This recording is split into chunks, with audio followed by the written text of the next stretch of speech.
Autoridades, muchísimas gracias por estar aquí y muchísimas gracias por la invitación. Es un auténtico placer estar aquí acompañándoos hoy para presentar a la conferenciante de hoy, a Rocío Velasco de Castro. Y voy a hacer un brevísimo sketch de su trayectoria profesional, que como veréis, os tuteo ya directamente, veréis que es una trayectoria realmente de muy buen nivel y realmente impresionante. La profesora Rocío Velasco de Castro nos va a hablar hoy del título de su conferencia, que se titula Malentendidos y estereotipos en torno a los conceptos árabe e islámico. Y esta ponencia se encuadra, como saben, dentro del 27º ciclo de conferencias de Almosasa 2025. Rocío Velasco de Castro es profesora titular de Estudios Árabes e Islámicos en nuestra universidad, en la Universidad de Extremadura. Es doctora en Filología Árabe por la Universidad de Sevilla y cuenta con una formación interdisciplinar y transversal, de manera que tiene un máster en Historia Contemporánea por la Universidad Nacional de Educación a Distancia, es especialista en el Magreb contemporáneo, también por la UNED, y experta en cultura, civilización y religión islámicas por la UNED también. Desde el año 2002 ha impartido docencias en las universidades de Sevilla, Abdelmalek Essadi, de Marruecos, Artois y Grenoble-Alpes, en Francia, L'Oriental, en Italia, Philipps Universitat Magdeburg, en Alemania. Desde 2012, la doctora Velasco participa en programas de posgrado de la Academia Interamericana de Derechos Humanos en su área de Derecho Internacional Comparado, que está adscrita a la Universidad de Coahuila, en México. Desde 2015 forma parte del cuerpo docente del Programa Internacional de Doctorado en Seguridad y Defensa del Instituto Universitario Gutiérrez Mellado de la UNED. En cuanto a investigación, su principal línea se centra en la historia del mundo árabe contemporáneo y es autora de más de un centenar de publicaciones que se han editado en español, árabe, inglés y francés. Es evaluadora externa, esto es un mérito importante, para revistas nacionales e internacionales de prestigio y para colecciones especializadas de diversas editoriales. Ha participado en numerosos congresos internacionales con temáticas multidisciplinares relacionadas con el mundo árabe, abarcando conceptos como la historia, el derecho, los estudios culturales, la ciencia política, la filología y el artivismo. Es coordinadora del Grupo de Investigación Interlang, también desarrolla actividades de innovación docente y de divulgación, siendo esta última línea la que conecta directamente con la intervención que nos va a hacer esta tarde. Como se deduce de su título, Malentendidos y estereotipos en torno a los conceptos árabes e islámicos, el principal objetivo de la charla de hoy, para que lo tengamos presente, es analizar y debatir de forma crítica determinados conceptos y definiciones con los que se sigue caracterizando y estereotipando en muchos casos al mundo árabe. Les deseo que disfrutemos todos de esta conferencia. Muchas gracias por su atención, en mi nombre y en nombre de Rocío. Y, Rocío, la audiencia es tuya. Gracias. Buenas tardes a todos. Muchísimas gracias por venir. Y empiezo ya demarcándome por mi faceta filóloga. A todos recuerdo que el castellano siempre ha sido, es y será en masculino plural inclusivo. Como filóloga vamos a hablar mucho hoy y quiero además escucharles a ustedes, a vosotros, hablar también y debatir sobre conceptos y lengua, porque como voy a tratar de exponer, el lenguaje no es para nada arbitrario. Antes de avisarles ya de que va a ser una comunicación interactiva, tengo que agradecer, por si se me van a mitad, se han asustado un poco, tengo que agradecer a todos los presentes y especialmente a las autoridades que han hecho un hueco en sus apretadas agendas, me consta, y que no solo han hecho hueco, sino que han conseguido llegar hasta aquí, en lo que para algunos ha sido un periplo bastante arduo estar aquí esta tarde, especialmente compañero de la casa y en su calidad de rector, porque tiene doble ocupación. Me gustaría agradecerle especialmente estar aquí en unos inicios de curso que son siempre muy complicados. Por supuesto, a la Junta Directiva de la Asociación de Amigos de Badajoz, porque son reincidentes. La primera vez sabe lo que han hecho, pero la segunda ya es responsabilidad de ellos. Si no les gusta, ahí los tienen, ¿de acuerdo? Así que bueno, muchísimas gracias a todos. Yo siempre estoy encantada de venir. La divulgación, que es uno de los debates que en la academia estamos teniendo, solo tenemos 24 horas al día, pero estamos viendo que la academia necesita acercarse a la sociedad cada vez más. Y la divulgación es una de las tareas que tenemos que tener. El problema es que nos falta el tiempo, porque se nos exige divulgación, artículos más académicos, se nos exigen muchas cosas y creo que realmente esta actividad es de la que más orgullosos nos podemos sentir los que tenemos una profesión tan bonita, tan formativa, en continua actualización y que vemos además que generación tras generación podemos ir ayudando a nueva población, a nueva ciudadanía, a que construyamos ciudades y sociedades plurales como las que estamos. Bien, el lenguaje nunca es inocente. Con esto he querido empezar. Y la idea de la comunicación era establecer un diálogo con todo el público asistente en torno a determinadas ideas, conceptos, estereotipos que tenemos actualmente en torno al mundo árabe y al mundo islámico en general. Por desgracia, el mundo árabe e islámico viene caracterizando y protagonizando las noticias desde hace muchísimos años, nunca para bien. Y la idea es, bueno, pues repasar con ustedes hoy algunos conceptos, algunas nociones que a veces no están bien empleados. Porque no nos damos cuenta, pero reiterando muchas veces por desconocimiento, otras veces por inercia, reproduciendo determinados imaginarios colectivos, estamos contribuyendo a discursos nada integradores. Y muchas veces lo hacemos sin darnos cuenta. Esa es la intención de hoy. Quiero recomendarles a una compañera que, como ven, es catedrática de Estudios Árabes e Islámicos de la Universidad Autónoma de Madrid, Luz Gómez García. Ella es divulgadora, casi por obligación, porque compagina su labor académica con la asiduidad en prensa, fundamentalmente en el país, con artículos muy interesantes para entender lo que está pasando en el mundo árabe. Cuando comenzaron las primaveras árabes, tiene 10 claves para entender lo que sucedió y las consecuencias muy, muy interesantes. Entonces se la recomiendo porque es una compañera de verdad que conoce muy bien el mundo árabe, ha vivido en él y además cuenta con este diccionario de islamismo muy, muy recomendable. Los recursos básicos vamos a basarnos sobre todo en el diccionario de la lengua española, porque vamos a ver que hay algunos significados y conceptos que están ahí recogidos, otros que merecerían ser matizados, y con la Fundeu, que me encanta porque es la Fundación del Español Urgente. Siempre se la recomiendo a mis alumnos, siempre están muy ocupados y con prisas, iros a la Fundeu, que ahí tenéis solución para todo.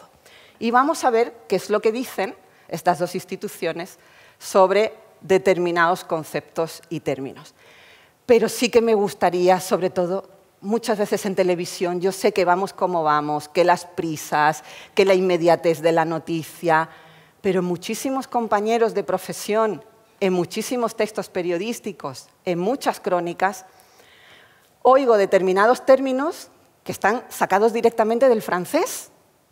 Utilizamos galicismos sin necesidad, porque no adaptamos la grafía árabe a nuestra pronunciación y la pasamos por la pronunciación francesa, lo cual para un nativo hispanohablante es bastante complicado, porque la fonética francesa no es precisamente fácil. Bien, pues debemos evitar los sufijos ito e ita, sunita, no suní, en español tenemos un plural fantástico en masculino, chií, no chiita, salafí, no salafita. Todo esto son contagios del francés que están impidiendo que escribamos en un correcto castellano. La adaptación fonética. No se pueden imaginar cuando yo oigo Khadija, Khaled, Jadilla, si además el fonema en árabe es el mismo que en castellano, la J de jamón, que además estamos en muy buena tierra para eso. Entonces, la KH es nuestra J. Reproducimos la transcripción francesa, perfecto, pero a la hora de leer vamos a leerlo en español, porque es que en árabe y en español compartimos ese sonido. Así que Jadilla, Khaled, Hash, el que hace la peregrinación a la Meca, es un título también honorífico. Tenemos la CH, que se parece mucho a otra letra, a otra forma fonética en árabe. ¿Por qué poner DJ si la DJ no nos recuerda a ningún fonema castellano? ¿No? Pues por derivación otra vez del francés. Y esto hace que acabemos pronunciando mal y no utilizando el español tan fantástico que tenemos. Paradigma. Wikipedia. No todo lo que aparece en Wikipedia es malo. Hay compañeros, de hecho, que trabajan y colaboran con Wikipedia, pero hay que revisar. Escrito, muy bien, pero ¿cómo se pronunciaría? Khaled Ibrahim. Este es el riesgo de utilizar la transcripción, la transliteración en francés, que nos contagiamos. Así que, bueno, primera nota de atención. Y la segunda, traduttore traditore. Cuando traducimos, no son traducciones inocentes. Primero, porque tenemos un bagaje personal, cultural, lingüístico. Y segundo, porque en determinados enfoques se utiliza el lenguaje para sustentar una determinada ideología o una determinada consigna. Siempre pongo un ejemplo, son dos, pero con la Primera Guerra del Golfo, la del 91. Hubo un discurso de Saddam Hussein. Vuelvo a decir, no estoy aquí para dar mi opinión, no estoy aquí para defender nada, estoy explicando filológicamente incorrecciones que llevan a malentendidos y que llevan a otras cuestiones de mayor alcance. Discurso de Saddam Hussein dirigido a los Estados Unidos, donde se refiere al presidente norteamericano como Bush el Ibn, literalmente Bush el hijo, para diferenciarlo del padre, que también había ocupado la presidencia. Bien. En otro momento del discurso, para hacerlo con sinónimos, se refirió como Bush as-Saghir, el pequeño, el junior, para diferenciarlo del senior. Bien. Traducción que dieron las principales cadenas de noticias norteamericanas y no solo norteamericanas. Saddam Hussein insulta al presidente de los Estados Unidos llamándole enano. Y esto dio lugar a una serie de discusiones y a que parte de la opinión pública norteamericana, por esos insultos al presidente de su nación, se mostrara más favorable a intervenir militarmente en el país. Ojo que no es anecdótico, que esto crea una opinión. El segundo gran momento, el al-Ma'arek dijo la batalla de Bagdad va a ser al-Ma'arek. En árabe es madre, literal, la madre, pero también se utiliza como adjetivo, la gran. En realidad lo que quiso decir es que, como en todos los conflictos armados, la toma de la capital es clave. Y vino a decir eso, la batalla de Bagdad va a ser fundamental, va a ser la gran batalla, porque es donde más resistencia podemos presentar. ¿Cómo se tradujo? La madre de todas las batallas, con un tono jocoso de la madre de todas las... Entienden los matices que puede tener el lenguaje y la instrumentalización con carácter ideológico y político que pueden dar lugar a ello. Estas malas traducciones, que no solo son malas traducciones, que tienen un trasfondo ideológico, se reprodujeron en periódicos como El País, ABC, la agencia EFE, Reuters, quiero decir, en ámbito absolutamente ya global. Y se quedaron como un insulto y una caricaturización del presidente Saddam Hussein con esa madre de todas las batallas. Bien, esto me lleva a hablar uno de los términos que va a dar lugar a la intervención de hoy. Si llegamos, voy a correr un poquito más, pero básicamente reza lo que dice el titular. El 99% de las veces que usas la palabra moro la estás liando y mucho. Me encanta el tono tan directo y, como ven, hay ya muchos trabajos dedicados a la utilización, sobre todo en prensa, porque hay una gran responsabilidad de cara a la formación de la ciudadanía con los titulares, con los términos que se utilizan en prensa. Vamos a empezar por lo árabe. Bien, spoiler, no. Árabe. ¿Sabemos la diferencia entre árabe y musulmán? A ver, ¿qué es un árabe?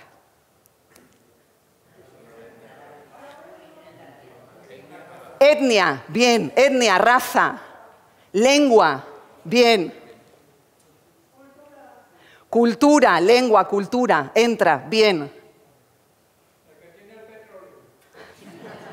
No todos, pero Venezuela no es árabe y es una de las grandes fuentes, pero bien, bien.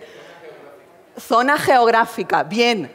Vamos a ver las 3 definiciones oficiales que se entienden por comunidades, países, sociedades que son oficialmente árabes. Hay 3 criterios, pero son 3 criterios que no necesariamente a veces confluyen.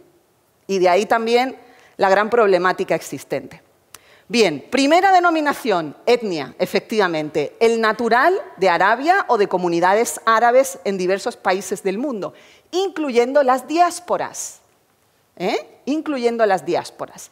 Así que árabe es todo aquel, en principio, procedente de Arabia, de toda la península arábiga, pero no solo de ella, sino de las comunidades árabes, incluyendo las comunidades árabes en la diáspora, trasladadas, presentes en otros países. El segundo criterio es el que tienen las comunidades, las sociedades que tienen la lengua árabe como lengua vehicular. Lengua vehicular no significa que no utilicen el inglés y el francés como lenguas de comunicación. Lengua vehicular significa lengua de cultura, lengua materna que hablan en casa, ¿de acuerdo? Así que aquellas comunidades que tienen lengua árabe, comunidades que hablan esta lengua y que la suelen tener también como lengua de cultura. Y la tercera definición, la tercera forma de definir a alguien árabe es aquellos ciudadanos que formen parte de los países que integran la Liga de Estados Árabes. La Liga de Estados Árabes está integrada actualmente por 22 países. Bien, y aquí los tienen, divididos en principio en 3 grandes regiones, norte de África, Oriente Medio y Golfo Pérsico, Península Arábiga y Golfo Pérsico.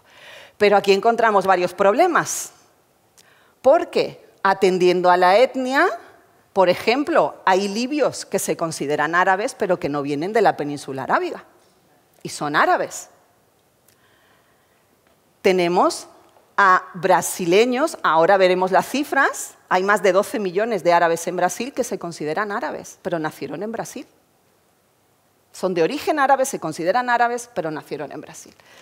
Segundo problema, la lengua vehicular, bueno, es más o menos salvable, pero es cierto que hay muchos árabes que no hablan el árabe como primera lengua, que hablan dialectales muy alejadas del árabe o que hablan cualquiera de las variedades, en el norte de África especialmente, del tamazigh. El tamazigh, mal llamado bereber. Debemos erradicar ese término porque tiene una connotación peyorativa y las propias comunidades de imazighen, amazigh singular, imazigh en plural, pues son reacias a utilizarlo, ¿de acuerdo? Así que hay el tamazigh, la lengua bereber, tamazigh en sus diferentes variantes sería la lengua materna, pero hay algunos que se siguen considerando árabe por otras de las cuestiones que hemos visto. ¿Y la política? Bueno, Islas Comores, Djibouti. Ya les digo yo que en Djibouti e Islas Comores hay muy poca población árabe, étnicamente hablando, y que el árabe no lo hablan. Sin embargo, forman parte de esta institución política. Por lo tanto, aunque en términos generales queda más o menos claro qué podemos considerar como árabe, vemos que hay algunas definiciones que confrontan un poquito, ¿de acuerdo? En cualquier caso, podemos justificarla en base al primer criterio, al segundo o al tercero. Tiempo para la intervención del público. Afganistán. ¿Afganistán es un país árabe? No, gracias. ¿Por qué?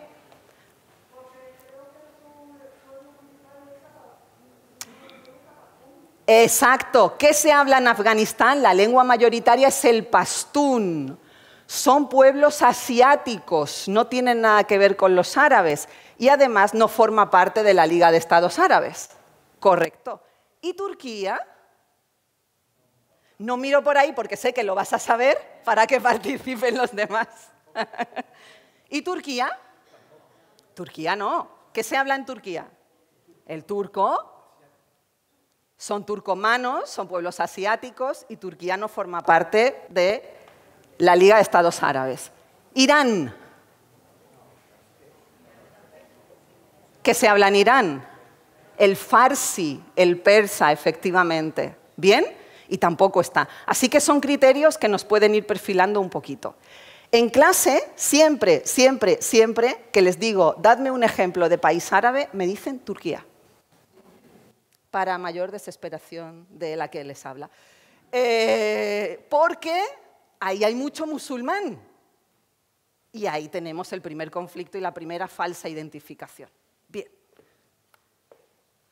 3 grandes regiones, no puedo meterme en ello, pero son 3 grandes regiones que además presentan variantes lingüísticas muy características. Y fíjense, el lenguaje no es inocente, la cartografía tampoco. Palestina está reconocida por la ONU, hay representación de Palestina, no como Estado de pleno derecho, porque los países que ejercen el derecho de voto siguen ejerciéndolo, pero ahí está.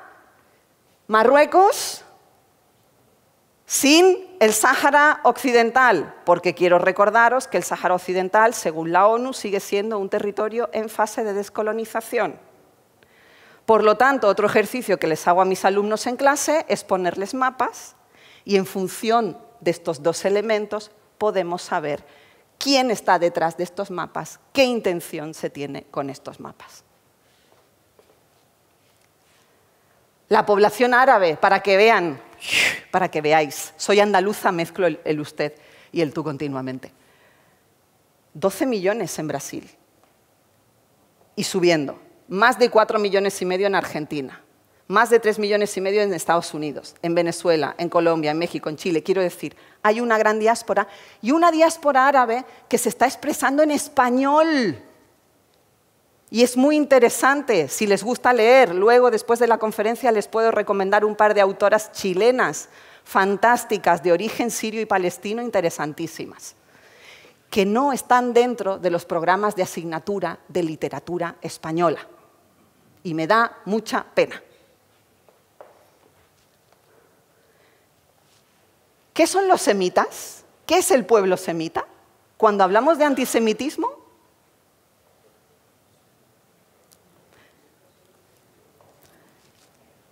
Diccionario de la Real Academia. Son aquellos descendientes de Sem, es decir, árabes, sean musulmanes, cristianos, judíos, ateos, es decir, estamos hablando de un concepto étnico, y hebreos, ¿de acuerdo? Bien, y también aquellos pueblos que hablan las lenguas semíticas. Hay departamentos en universidades españolas que son departamentos de lenguas semíticas donde se aprende el hebreo, el árabe, el arameo, otras lenguas más minoritarias. Por lo tanto, cuando leemos en prensa antisemitismo, el antisemitismo no es exclusivo de la religión judía o de la etnia hebrea. Por tanto, los árabes no pueden ser antisemitas, porque son semitas. Y esto lo encontramos mucho en prensa, en redes sociales, en blogs, en think tanks. ¿Conocen la definición think tanks? ¿Sí? Grupos de presión, de formación e información. Bien. Por lo tanto, la islamofobia es una forma de antisemitismo. Y el racismo es antisemitismo. ¿Qué sucede? Otra definición excluyente, judío no es lo mismo que sionista. De hecho, hay muchos judíos que consideran que su religión va en contra de los postulados del sionismo. El sionismo es un movimiento, es una base ideológica, tienen ahí la definición del diccionario de la Real Academia, y es el sistema sobre el que está construido el actual Estado de Israel y el gobierno de Israel. ¿Qué sucede? Que como en toda la historia de la humanidad, como sucede en Arabia Saudí con el Islam, se utiliza la religión para justificar cualquier acto político, porque es muy fácil justificar con la religión, con algo intangible, tan personal, otros actos que son mucho más mundanos y criticables. El sionismo, por lo tanto, es un movimiento político judío centrado en una interpretación de la religión como principal programa político. Esto es como decir que yo soy antiamericana porque soy anti-gobierno Trump. ¿De acuerdo? Pues esto es lo mismo. Se puede ser antisionista porque no compartes las ideas y la política que está haciendo un gobierno sin ser antijudía. Porque, como ya digo, muchos judíos son antisionistas. Y esto es algo que también suele negarse en prensa. No se ofrece esta posibilidad. Aquí tenéis un grupo muy minoritario que efectivamente, de judíos además jaredíes, de los antiguos, de los que llegaron en el siglo XIX, y dicen directamente que la religión está en contra del Estado sionista. Bueno. Ejemplos en la prensa de todos los colores, de todas las ideologías, de todo el globo. Antisemitismo e islamofobia. No, es que el antisemitismo es islamofobia. Luego se está atribuyendo exclusivamente al pueblo hebreo y a la religión judía el término semitismo. Bien. Iberia investiga las pegatinas de Free Palestine, tal. La comunidad judía en España asegura que se trata de un acto antisemita. No. El peligroso aumento de la islamofobia y el antisemitismo en Euronews, de nuevo separando. No, es que la islamofobia es una forma de antisemitismo. Esto es lógico porque es un think tank, Center for Israel Education. El antisionismo es antisemitismo. Bueno, pues es un grupo de presión con sus intereses que difunde esta cuestión, pero que hemos visto que no es cierto. Y no lo decimos nosotros, lo dicen los propios judíos. Agencia EFE, las comunidades judías, bien, informe de antisemitismo. De nuevo, solo atribuible a la religión. Y el Real Instituto Elcano que da un paso más y que hace una relación entre terrorismo y antisemitismo. Ojo con estas relaciones porque luego tenemos el imaginario que tenemos. Bien, musulmán está claro, es el que profesa el Islam, ¿de acuerdo? ¿Pero qué Islam? Aquí hay dos cuestiones clave. Se lo explico siempre, en culturas cristianas no contamos con una jerarquía, como si tenemos nosotros, ¿no? Pues el Islam no cuenta con una jerarquía, no hay un Vaticano, no hay una máxima autoridad religiosa. Hay consejos de ulemas a nivel nacional, en cada ministerio de asuntos religiosos, pero no hay una sola autoridad. Y esto hace que haya muchas interpretaciones y muchos tipos de Islam. La segunda cuestión es que no existe el concepto no practicante.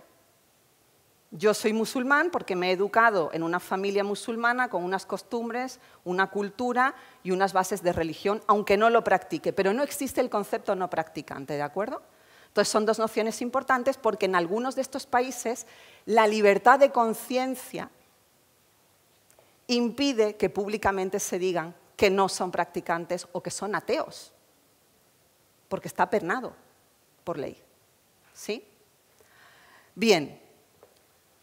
No hay que confundir Islam, en sus diferentes variantes e interpretaciones y corrientes. La corriente mayoritaria es la sunna, pero tenemos otras muchas. Conocemos la shia, ¿conocemos o no conocemos? Porque es la gran desconocida. Pero por Dios, como me he encontrado en libros y en artículos académicos, no son sectas. Es como si yo llamo secta protestantes, católicos. No, son diferentes ramas dentro de... ¿Vale? Pues esto es igual. Tienen una base doctrinal, tienen unos textos comunes, hay una serie de diferencias, pero son ramas. Y ni siquiera son las únicas. Hay muchísimas tendencias dentro del Islam. Las dos grandes que conocemos son Shia y Sunna, porque en Arabia Saudí la religión mayoritaria es la Sunna, en Irán es la Shia y son potencias regionales que rivalizan por tener el control del comercio y el control a nivel geoestratégico de la región. Y por eso se vende el enfrentamiento entre sunna y shia, que no existe realmente. No hay que confundir islam con islamismo. Hemos hablado del sionismo. Con el islamismo pasa lo mismo. El islamismo, ahora lo vamos a ver, es un movimiento político que pone al islam, a la interpretación que se haga del islam, en el centro del programa. ¿De acuerdo? Pero un musulmán no es islamista. Y ahí tenemos que el mismo DRAE comete este error. Y, por supuesto, sinónimos. Sinónimo de musulmán, moro. Ahora lo veremos. No. Bien. Musulmanes, árabes. Fíjense, o fijaos, ¿dónde ha crecido más el Islam en el mundo? Los 1, 2, 3, 4, 5 primeros países no son países árabes. Por lo tanto, primera conclusión, ¿todos los árabes son musulmanes? No. ¿Todos los musulmanes son árabes? No. Sin embargo, se sigue asociando, se sigue estableciendo esta asociación. Tengo varios ejemplos aquí para que veáis, todos son árabes. ¿Reconocen o reconocéis alguno?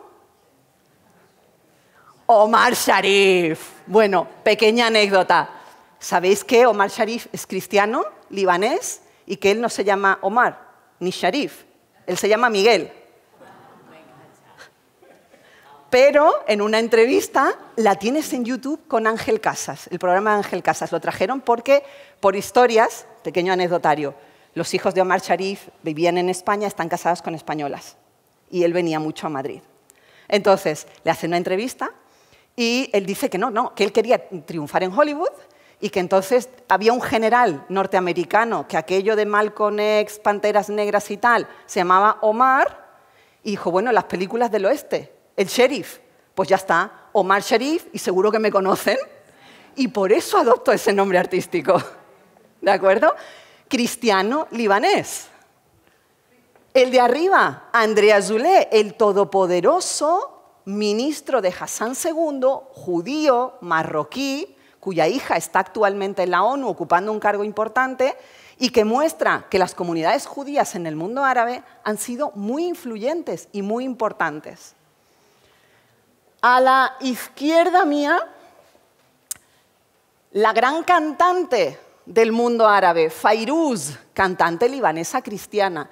Cualquier árabe, sea de la ideología, de la religión, de la generación que sea, conoce a Fairuz. Y además Fairuz tiene algo muy bonito, que es que ha musicalizado poemas de autores contemporáneos, como Nizar Qabbani, que es un poeta que yo utilizo en mis clases porque tiene un árabe muy sencillo y se le llama el poeta de la mujer. Es el que más y más bonito ha escrito sobre la mujer. Y tiene varios poemas musicalizados. La de abajo, nacida en Belén en 1949, obligada a marcharse con su familia para salvar la vida, Esperanza Marzuca, médico, chilena-palestina, con una primera novela que se llama La llave. La llave, ¿sabéis por qué? La llave de las casas de las que fueron obligados a marcharse, que aún conservan. Pero la llave también en una clave simbólica de abrir una llave a la esperanza, que hace honor a su nombre. Amel en árabe, esperanza. Abajo, Abi Shleim, judío iraquí, asesor del gobierno británico para asuntos de Palestina durante mucho tiempo, junto con Rashid Khalidi. Abi Shleim está liderando una campaña en los medios como judío para decir e informar que ser judío no es ser sionista y que se puede ser antisionista siendo judío. Querido Omar Sharif. Rashid Khalidi, profesor emérito en la Universidad de Stanford y dueño de una de las mejores bibliotecas de Jerusalén, que desgraciadamente ha sido absolutamente arrasada y asaltada por varias unidades del ejército israelí. Las primeras oleadas de occidentales en finales del siglo XIX que llegaron a Jerusalén tuvieron al antecesor de Rashid Khalidi como alcalde de Jerusalén. Y hay unas cartas muy interesantes entre el fundador del sionismo, no el fundador, pero el que lo impulsó, Theodor Herzl, y el familiar de Rashid Khalidi. Hay unas cartas muy interesantes sobre el tema, cómo se empezó a gestar y la problemática ya desde esos primeros momentos de hacer expulsar a unos ciudadanos para que entraran otros, en fin, interesante. Ha sido también asesor del gobierno británico y norteamericano. Lo tenéis en internet, muchísimas entrevistas y conferencias. La de abajo no necesita presentación. Se llama Megara. Megara de apellido. Shakira es el nombre artístico, hija de libanés afincados en Colombia, como os he puesto antes en la imagen. Bien.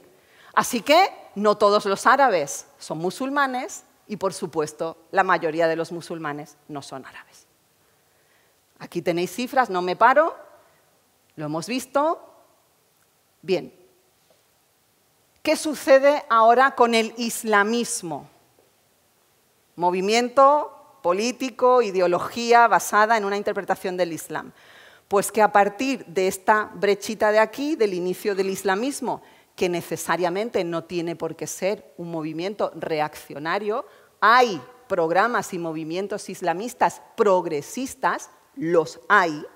A partir de aquí se desgrana una serie de variantes que se van radicalizando en posturas. Y vamos a verlas brevemente. ¿Cómo voy de tiempo?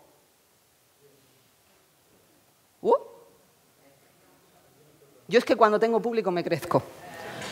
Me tienen que quitar el micro. Y esta vez está sujeto. Ajá. ¿Se acuerdan del que bajaba los 30 segundos? Era. Para la próxima ya sabéis, me lo tenéis que poner porque si no sigo. Bien, islamista no es lo mismo que islámico musulmán. Otra cuestión importante, musulmán se utiliza para personas. El arte es islámico, el creyente es el musulmán. Lo digo porque también, entre algunos compañeros de profesión, veo cosas que digo, y ahí me puede la vena filológica. Bien, islamismo, conjunto de proyectos ideológicos de carácter político, cuyo eje central es el Islam. Volvemos al problema de siempre. ¿Qué Islam? Pues ya el que cada uno quiera interpretar. Aprovecho, habrán escuchado mucho el tema de las fetuas. La famosa fetua que condenaba a Salman Rushdie, tal y cual. Bueno, las fetuas son opiniones de personas versadas en religión islámica, de ulemas o imames. Bien.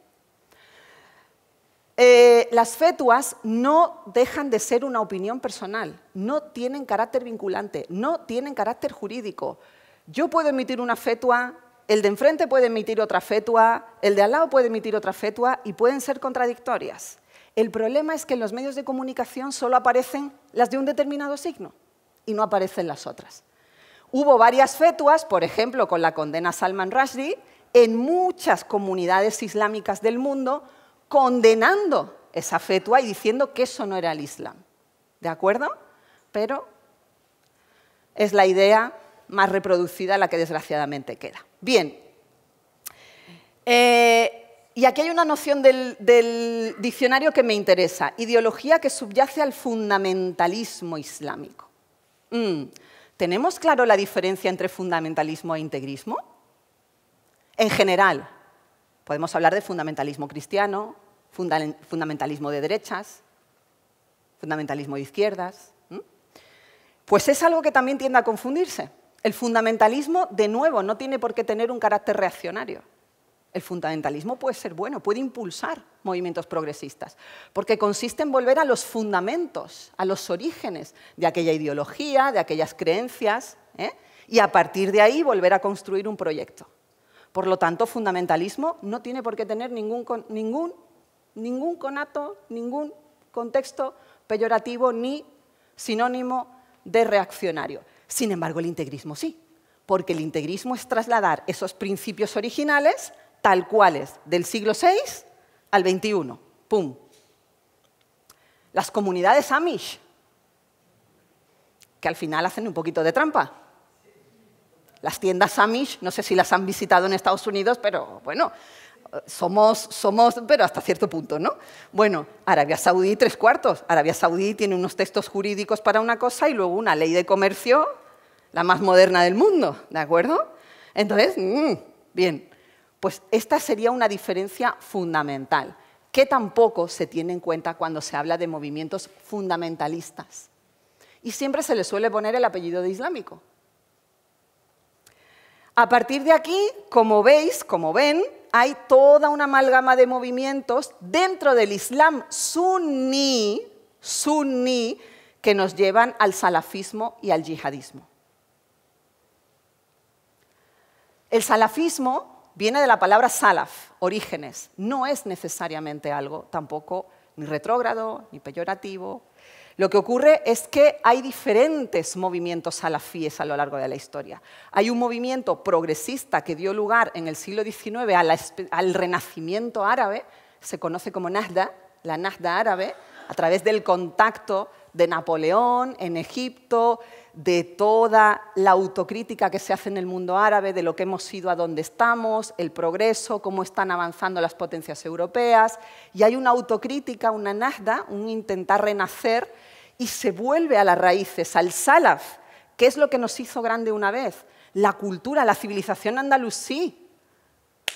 Batallus, ¿vale? Hay que volver a Batallus. ¿Qué se hizo bien ahí? ¿Qué principios se siguieron? Pues eso es un ejercicio del salafismo del siglo XIX de la Nahda, que no tiene nada que ver con lo que hoy en día conocemos como salafismo, ni el salafismo wahabí saudí, ni otra serie de movimientos que también se dicen salafíes. Es toda una gran familia, pero hay muy diversas tendencias.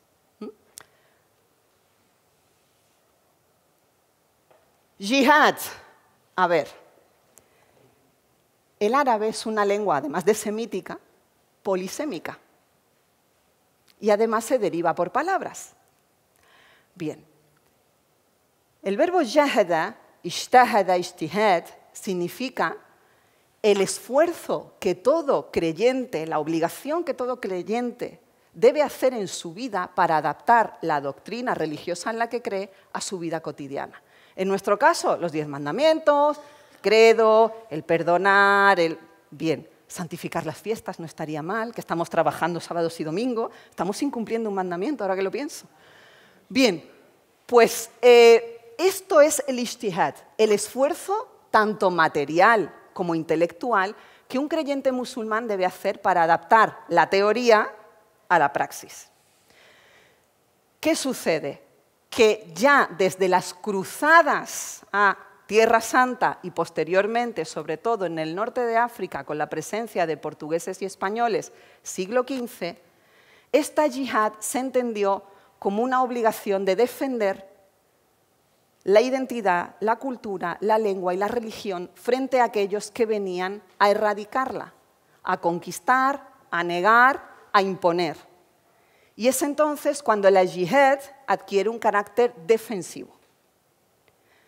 Defensivo, ofensivo, en según qué caso. Bien, y de aquí llegamos al concepto actual de yihad.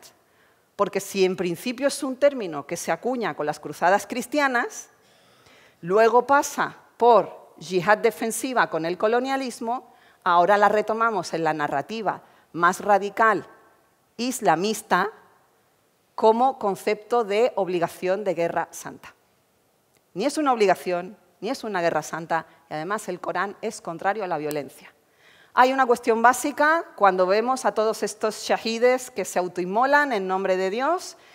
El Corán dice, no matarás porque solo Dios puede dar y quitar la vida. Es religión del libro, Ahl al-Kitab, junto con cristianos y musulmanes. Y tenemos esa base en común.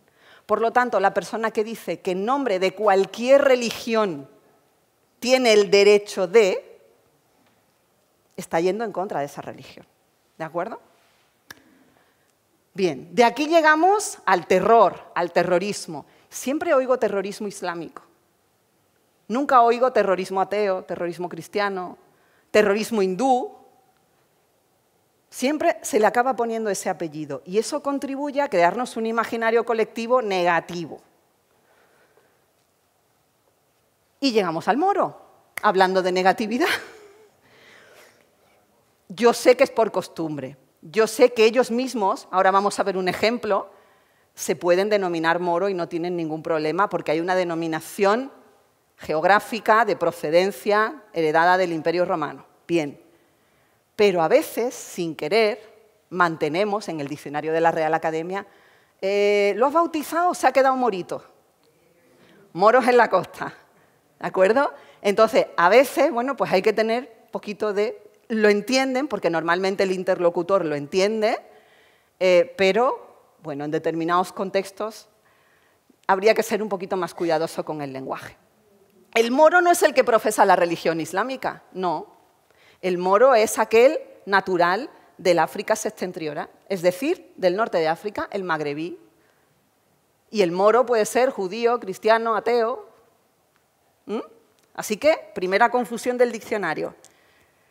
No me voy a meter en los famosos moros filipinos, etcétera, etcétera, pero bueno, lo más correcto es magrebí, del norte de África.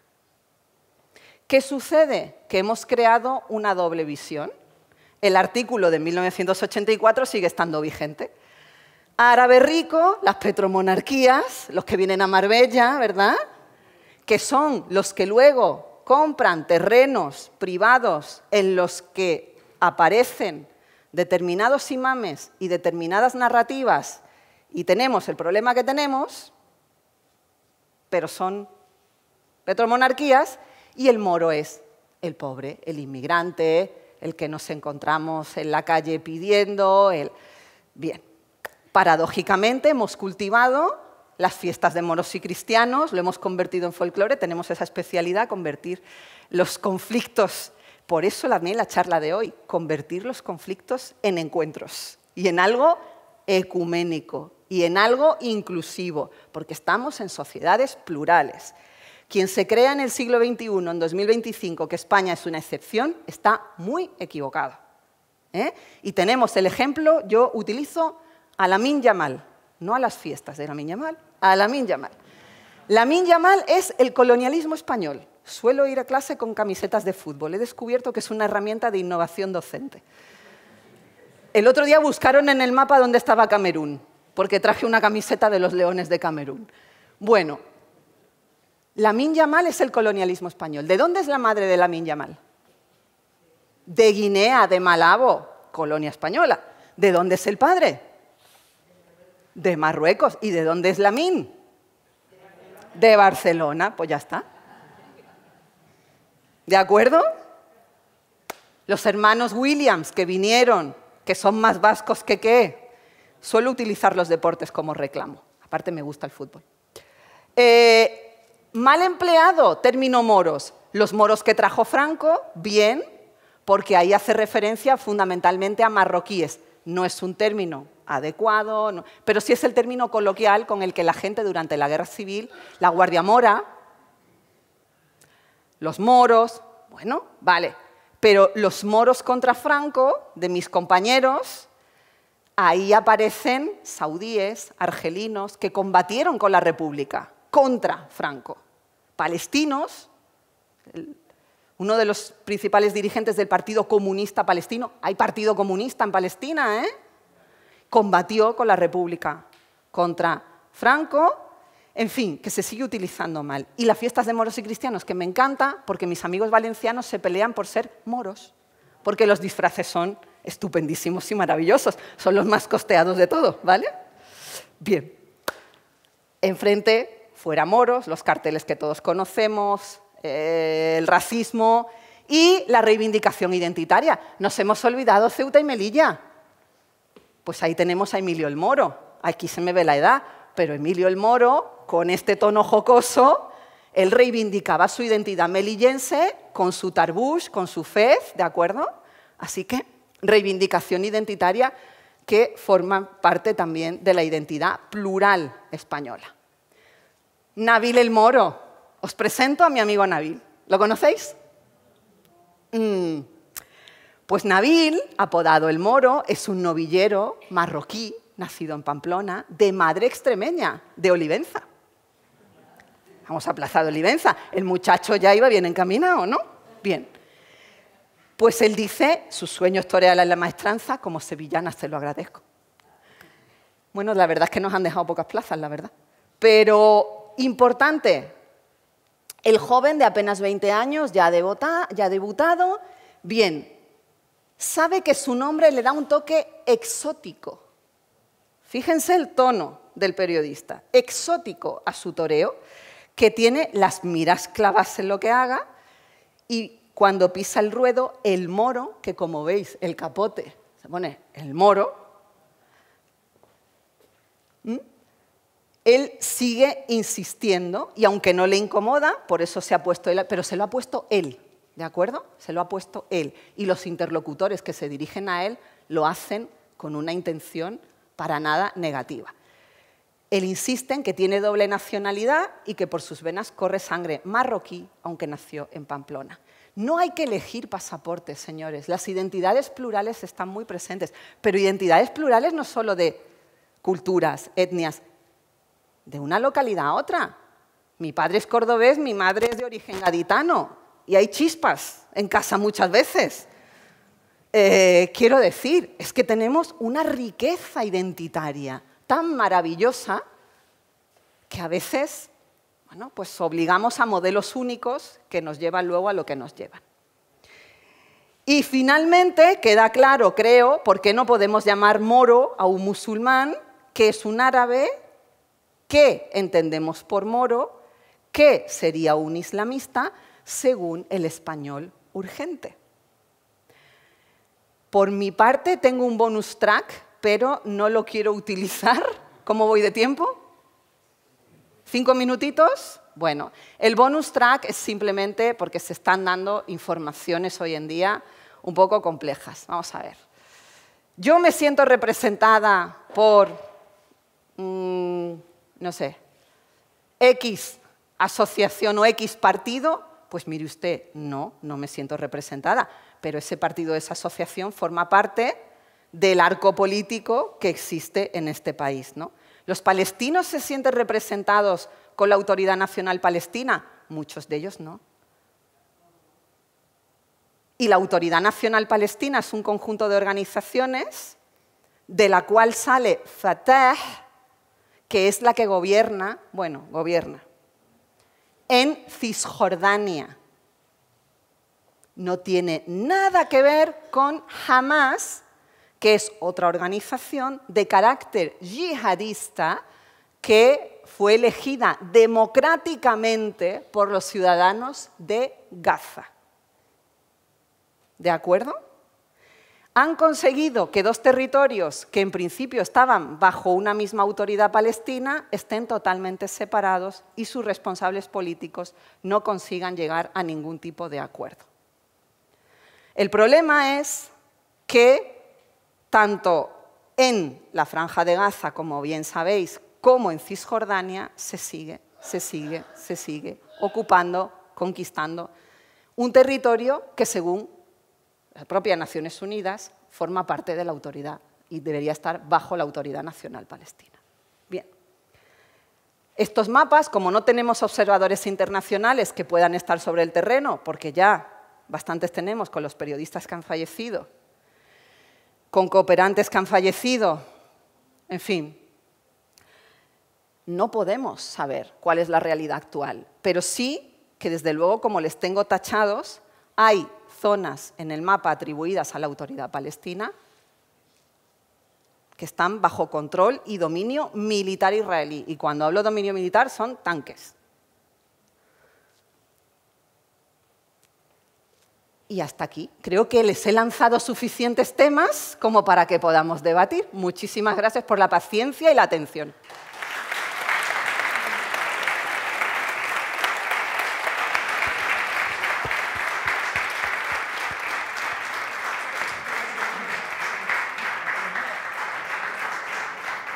Bueno, pues abrimos el turno de palabras por si alguno de ustedes quiere hacer alguna.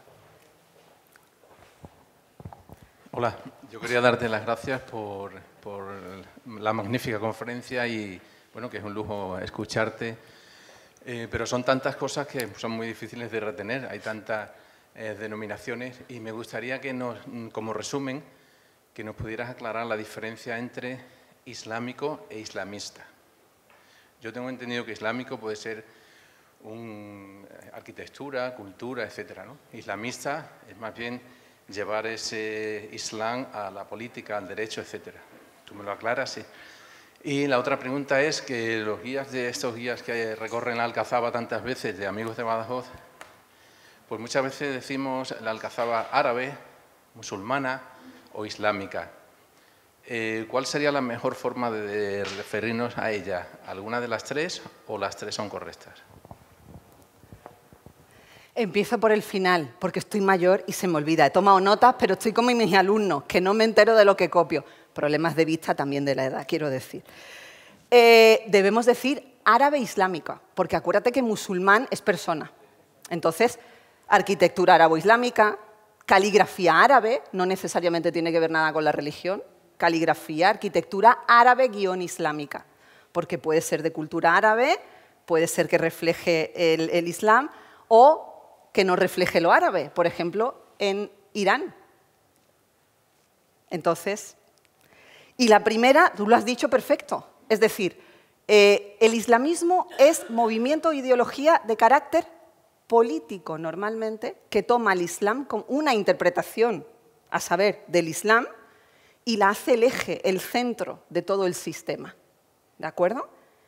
Y vuelvo a la base, ¿qué islam?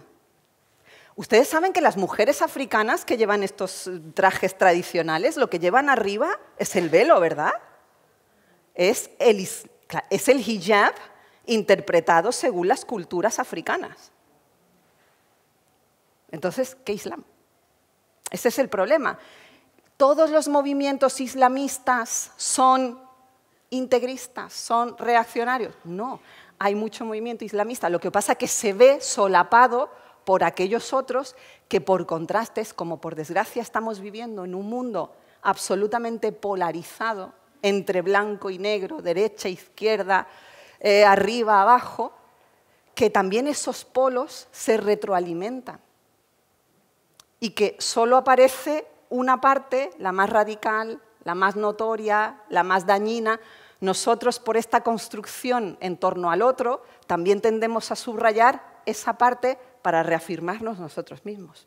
Oímos de las democracias occidentales, la no sé qué, Entonces estamos contribuyendo a ese discurso. Pero islamismo, movimiento ideológico político de muy diversas tendencias, musulmán, islámico, referido a la religión. ¿Sí? Bueno, Rocío, felicidades, gracias por su magnífica conferencia. Yo creo que es una conferencia muy necesaria, era muy necesaria esta conferencia para ayudar a conocer, para aclarar mejor los estereotipos y prejuicios que tenemos hacia el Islam y el mundo árabe islámico. La verdad es que me he acordado en estos momentos mucho, por ejemplo, de una antigua profesora de la Facultad de Filosofía y Letras, que quizá la conocías, María Jesús Medinero.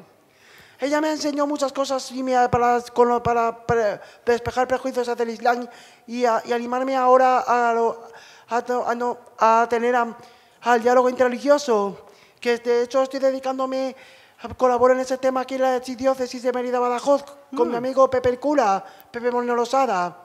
Bueno, la verdad es que es muy triste saber que hay gente que por tanta falta de información y tanta ignorancia hay mucha islamofobia en nuestra sociedad.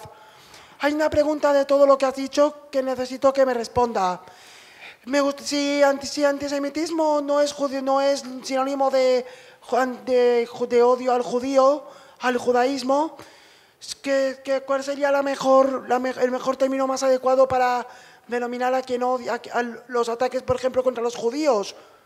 No sé, ¿judeofobia quizá? Lo primero, me alegra mucho verte otra vez. Lo segundo, gracias por recordarme a María Jesús, que además estuvo haciendo mucha labor después de jubilarse. Ella se fue a Madrid, catedrática de Historia Contemporánea y una de las principales islamólogas e iranólogas que hemos tenido en este país. Y María Jesús estuvo haciendo mucho voluntariado en Madrid y mucha labor, como tú bien dices, con las comunidades para crear esa sociedad inclusiva y ese ecumenismo. Así que gracias de corazón por recordarla. Yo la recuerdo mucho.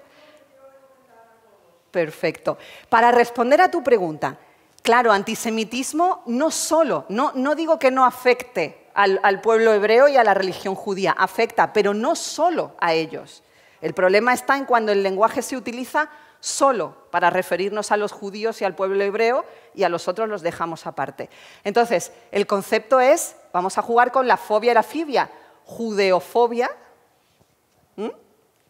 islamofobia, judeofilia, islamofilia. También quiero decir algo, no se debe caer tampoco, estamos hablando de islamofobia, de xenofobia, de racismo, tampoco debemos caer en la otra parte, en un tradicionalmente, popularmente, lo conocemos como buenismo, es decir, estamos en un Estado de Derecho, hay unas normas de obligado cumplimiento, hay una serie de cuestiones que afectan a la seguridad nacional, unas garantías constitucionales, y eso hay que regularlo bien. Trabajo con los compañeros de Derecho Eclesiástico en Madrid. Estuvimos también con la UNED intentando implementar cursos de formación para futuros imames. Entonces, por eso les digo, no se debe caer en estos polos, ni en uno ni en otro. Ni en uno ni en otro. Sí. Buenas tardes. Buenas tardes. Muchísimas gracias por la conferencia tan interesante y además tan claramente científica o lingüística. No es necesario conocer realmente los términos y es verdad que el lenguaje a veces puede ser muy mal utilizado y con una voluntad definida. Yo quiero preguntarles sobre qué diferencias, si se puede dar de alguna manera, de una manera breve, entre el suní y la religión suní y la religión chií. Ambas proceden del Islam y están en países diferentes, efectivamente. Arabia Saudí tiene la religión suní, si se llama así, religión, ¿verdad? ¿O no? Islam suní. Islam suní. Los dos son la misma religión, que Correcto. es el Islam. Vale. Y Irán, el chií. Bueno, pues nada, la pregunta es esa. ¿Cuáles son las diferencias esenciales y desde qué momento, en qué momento se dividen por razones territoriales, políticas? Gracias. Sonrío porque tengo aquí a un exalumno y no obstante amigo, no sé por qué, consiguió terminar la carrera muy a mi peso. Porque es una de las cosas que más explico en clase. Le doy clase a los americanos. Le daba clase a los estudiantes también de la Universidad de Mayores, aunque por desgracia, desde que decidieron fusionar los cursos, pues una de las asignaturas eliminadas ha sido la mía, y ya lo lamento, porque les hablaba de todas estas cosas. Pero bueno, fundamental, sucede tras la muerte del profeta. El problema es que el Islam nace como una religión de Estado. El profeta, Mahoma, es profeta, pero también es hombre de Estado de la primera comunidad que se crea en Medina. Entonces, cuando fallece el profeta, no podemos podemos sucederlo en el plano político, en el califato, pero no en el imamato, en esa autoridad religiosa. Y ahí comienza una carrera a ver quién es el sucesor. Hay 4 sucesores del profeta, digamos, consensuados, no sin ciertas reticencias por la comunidad, que se les conoce como los Julafá Rashidun, los califas ortodoxos, cuyos medallones con los nombres los tenéis en la mezquita basílica de Santa Sofía de Estambul. Y después de estos 4, el último en elegir es Ali, que era primo, pero al mismo tiempo yerno del profeta, casado con su hija Fátima. Bien. Los hijos de Ali, que luego tienen la batalla de Kerbela por la sucesión, etcétera, etcétera, aquí ya, al final del 4º califa, con el asesinato, muerte, comienza un gran cisma dentro del Islam. Y aquí ya tenemos 2 grandes ramas que en realidad eran 3. Tenemos a los partidarios de que quien debe estar al frente de la umma, de la comunidad de musulmanes, es descendiente de la familia directa del profeta, los chiíes, familia de Ali, los suníes que dicen que no, que quien debe suceder al profeta es alguien del clan, venimos de un medio tribal, es decir, de una relación más amplia de parentesco, del pueblo, como si dijéramos, ¿de acuerdo? Y los jarilíes, que dicen que quien ha de suceder al profeta es el que dentro de la comunidad esté mejor preparado y tenga más aceptación como figura, como guía, como líder ético e intelectual. Los jarilíes fueron rama minoritaria, los suníes ganaron la batalla y se hicieron con la principal rama del Islam, y los chiíes continuaron con sus sucesores creando una serie de imames. Esto es a grandes rasgos, estoy yendo rapidísimo, ¿de acuerdo?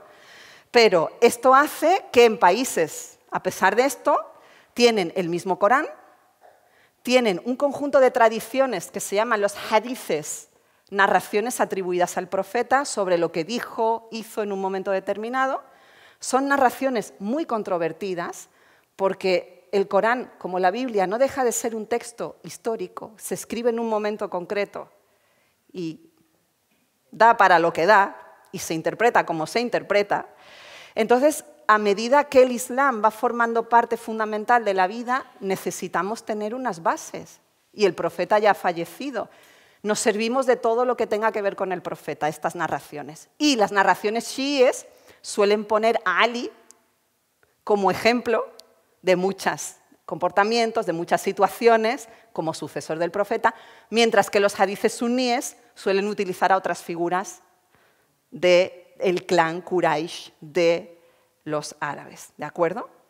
Entonces, son diferencias doctrinales, pero o sea, no son doctrinales fundamentales, son pues esto de pequeños detalles que luego se hacen más grandes en la praxis. ¿Para los chiíes sigue siendo la mezquita de Jerusalén lugar sagrado? Sí. ¿Meca y Medina? Sí. Comparten, solo que luego tienen en Kerbela el santuario de los hijos de Ali asesinados y tienen otra serie de tradiciones. Por ejemplo, los chiíes tienen mucho más presentes en sus tradiciones la figura de la Virgen María que los suníes. La Virgen María, Jesús es considerado uno de los profetas más importantes, eso está en el Corán, es común a las dos ramas, pero por ejemplo los chiíes le dan más importancia al personaje de la Virgen María, ¿no? En las revueltas árabes, en Arabia Saudí hay chiíes, en Qatar hay chiíes y hay suníes. Y en las revueltas árabes, muchas de estas minorías chiíes han salido a protestar, han salido a la calle y tienen una presencia importante. Lo que ocurre es que como la mayor parte del Islam suní es el que más conocido es, el que más impera en el mundo árabe islámico, tiende a minimizar, a denostar. ¿Cuáles son las imágenes que nos llegan de los chiíes? Cuando en Kerbela celebran la Shura, infligiéndose daño. Bueno, quiero recordar que en Filipinas la gente se crucifica en la Semana Santa. En la Semana Santa de Zamora, en otras. Yo es que soy de Sevilla, somos más folclóricos, pero también vamos descalzos y nos clavamos los botellines de cerveza y sangramos. Pero quiero decir, se lanzan esas imágenes como resumen de los chiíes, ¿no? Y hay mucho más detrás de eso. La primera delegación de derechos humanos que hubo en Qatar y en Bahrein está formada por intelectuales chiíes, por ejemplo. Perdón, pero es que era muy largo. Básicamente es eso, ¿vale? Sí. Enhorabuena, antes de nada, súper interesante y necesario. Me gustaría que aclarase un concepto que cuando lo he estado contando no me ha quedado muy claro, que era el tema del ser practicante o no practicante en el musulmán. Pues que nosotros podemos decir con libertad, soy de formación cristiana, yo por ejemplo, cristiana católica, no soy practicante, no voy los domingos a misa, no comulgo. Ahora, ¿entro en una iglesia a rezar? Sí, sobre todo cuando hay periodo de exámenes o acreditaciones de la NECA. Pero él me entiende. Pero, ¿qué sucede? Que yo puedo decir que no soy practicante y separar eso, ¿de acuerdo? En el Islam, como desde el principio, por eso ha venido bien la pregunta de la compañera, como desde el principio se une política y religión, para legitimar al líder político que venía a suceder al profeta, esa distancia en política, en cultura, es mucho más complicada de dividir. Por eso es complicado tener países realmente laicos. En el Islam y con otras confesiones también, pero es complicado. Entonces, ¿qué sucede? Que a esa circunstancia inherente al Islam como cultura, al Islam como forma de vida, al Islam, se une el hecho de que en muchos de estos países no puedes decir que eres un musulmán no practicante. Las cosas se están cambiando, pero, por ejemplo, en Arabia Saudí es delito. Es delito. Porque entienden que estás apostatando, porque entiendes que tú has nacido musulmán y, por tanto, la apostasía es un delito. ¿De acuerdo? En la práctica conozco a musulmanes que son musulmanes que, bueno, sabéis que se puede delegar en Meca los 5 pilares fundamentales del Islam, que no hacen Ramadán. Pues claro. Los musulmanes de la India comen cerdo, lo que no comen es vaca. Los pocos que había, que dejaron tras la partición del 47 y que están resistiendo al gobierno de Modi. Pero bueno, ¿no se habla del gobierno de Modi? ¿Un gobierno de hinduismo radical? Bueno, pues no sé si te habré contestado, pero se unen las dos cosas. Bueno, pues yo creo que ha sido una muy interesante. Muchas gracias por su asistencia.